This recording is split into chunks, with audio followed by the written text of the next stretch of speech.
कार्यक्रम में उपस्थित सभी बुद्धिजीवी, सम्मानित बुजुर्गों, सम्मानित महिलाएं, नौजवान साथियों, दोस्तों और बच्चों,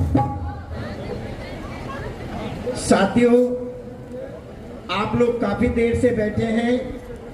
मैं ज्यादा समय नहीं लूंगा, बहुत चंद शब्दों में अपनी बात कहना चाहता हूं। आज समय बहुत आगे बढ़ चुका है। हमको उन बातों से सरोकार नहीं रखना चाहिए जिनसे समाज में वैमनस्यता बढ़ती हो।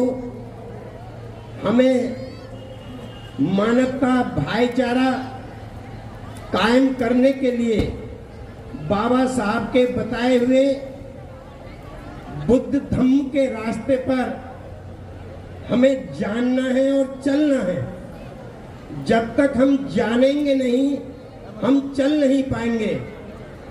इसलिए बाबा साहब के प्रतीक के रूप में हमें उनसे प्रेरणा लेकर सही रास्ते पर चलकर उनके बताए हुए रास्ते पर अमल करना है। उन्होंने क्या बताया है? उन्होंने बताया है शिक्षित बनो। ये जो शिक्षा है सिर्फ पढ़ाई लिखाई वाली नहीं, अनुभव वाली है। हमारा दोस्त कौन है, दुश्मन कौन है, इसके बारे में हम अच्छी प्रकार जान लें तो हम शिक्षित हैं, वरना हम शिक्षित नहीं हैं। और जितने भी अंधविश्वास हैं, सामाजिक कुरीतियां हैं, और जो हमारे अंदर जो नशीली चीजों के ऐब हैं, पान, बीड़ी, सिगरेट, गुटखा, तंबाकू, शराब, गांजा, भांग, अफीम, चरस, अगर इन चीजों का इस्तेमाल करते हैं तो फिर हम बाबा साहब के सच्चे अनुयायी नहीं हो सकते। हमें इन चीजों से दूर रहना है। सामाजिक कुरीतियों में हमें अपने माता पिता की तेरहवीं ना करके उनके नाम पर बच्चों के लिए स्कूल खोलने हैं। अगर ज्यादा से ज्यादा स्कूल खुलेंगे तो बच्चों को शिक्षा मिलेगी। और आज तुम्हारी शिक्षा समाप्त हो रही है।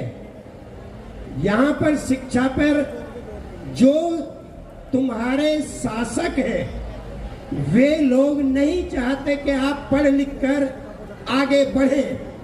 इसलिए जो उच्च शिक्षा है वो तो इतनी महंगी कर दी गई है कि गरीब व्यक्ति अपने बच्चे को पढ़ा नहीं सकता। और 8वीं 10वीं तक की शिक्षा के लिए कह दिया गया है कोई बच्चा फेल नहीं होगा। तो मास्टरों ने भी सोच लिया कि जब बच्चा फेल होगा ही नहीं तो फिर पढ़ाने की क्या जरूरत है। इसलिए हमारी शिक्षा गई। बाबा साहब ने कहा संगठित हो जाओ। हम लोग संगठित नहीं हो पा रहे, बल्कि हम संगठन बना बनाकर हम समाज को तोड़ रहे हैं। बाबा साहब डॉक्टर अम्बेडकर ने 6000 जातियों को 3 ग्रुप में, 3 शेड्यूल में इकट्ठा कर दिया। 1500 जातियों को जो अछूत कहलाती थी, धोबी, खटीक, कोरी, बाल्मीक, जाटक, चमार, उनसे कहा कि आज के बाद तुम धोबी खटीक नहीं कहोगे। क्या कहोगे? हम अनुसूचित जाति के लोग हैं। आज से आप लोग शेड्यूल कास्ट के लोग हैं, ये कहना है। 750 जातियां जो आदिवासी समाज की घुमंतु जातियां थी, भील, मीणा, नायक, गरासिया, उनसे कहा कि आज के बाद तुम भील, मीणा, नायक नहीं कहोगे, बल्कि आप कहोगे हम अनुसूचित जनजाति के लोग हैं, शेड्यूल ट्राइब के लोग हैं।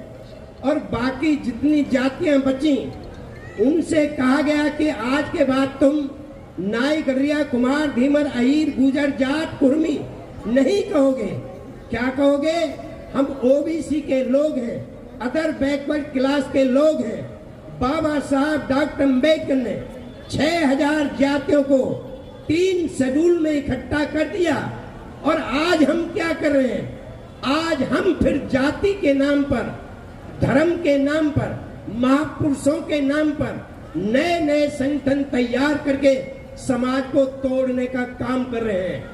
हमको समाज को जोड़ना है, तोड़ना नहीं है। और उसके बाद संघर्ष की जो बात है, वो संघर्ष सबसे पहले अपने आप से करना है। हमारे अंदर जितनी बुराइयां हैं, हमें उनको दूर करना है। हमें समाज में भाईचारा पैदा करना है। वैर से वैर कभी शांत नहीं होता, हमेशा अवैर से वैर शांत होता है। इसलिए हमें आपस में भाईचारा कायम करके एक दूसरे की मदद करनी है। और 4 जून के बाद आपको सजग हो जाना चाहिए। अंधकार आने वाला है। अगर अंधकार से बचना चाहते हो तो आप लोगों को एकजुट होकर, संगठित होकर जवाब देना है, तभी आपका कल्याण होगा, वरना नहीं होगा। धन्यवाद। जय भीम, जय भारत, नमो बुद्धाय। धन्यवाद आदरणीय गुरुजी। उनका परिवार मौत की भेंट चढ़ गया और समाज सुधार की मशाल जलाने वाले अम्बेडकर अपने बच्चों के अंतिम संस्कार में भी नहीं आ पाए।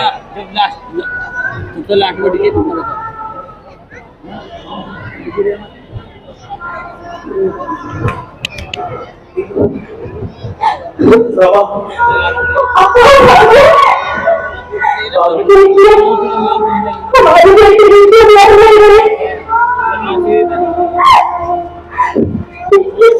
संस्कार के लिए कुछ पैसे नहीं दीजिए, तो आपके पास पैसे भी नहीं है, कम से कम इसका अंतिम संस्कार तो कराइए। रमा जो हुआ उसे बचा नहीं जा सकता। मैं हमारे समाज के लिए लड़ रहा हूँ, हमारे समाज के हक के लिए लड़ रहा हूँ, संघर्ष कर रहा हूँ। यदि मैं नहीं गया तो हम ऐसी लाखों संतानें खो बैठेंगे। आप कैसे बातें कर रहे हैं? जो हमारे संतान है, कम से कम इसका अंतिम संस्कार तो कराइए। ठीक है रमा, मैं अंतिम संस्कार का भी चाहता हूँ, लेकिन अंतिम संस्कार होते ही मुझे आंदोलन के लिए निकलना होगा। चलो रमा।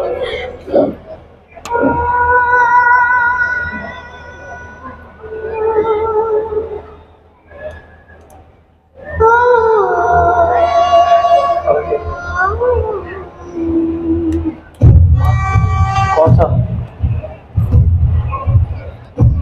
तुम्हारी थी बना।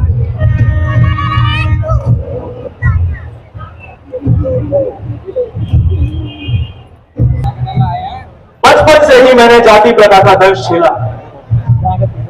मुझे नहीं लगता कि मैं जाति प्रथा के भेदभाव को मिटा पाऊंगा।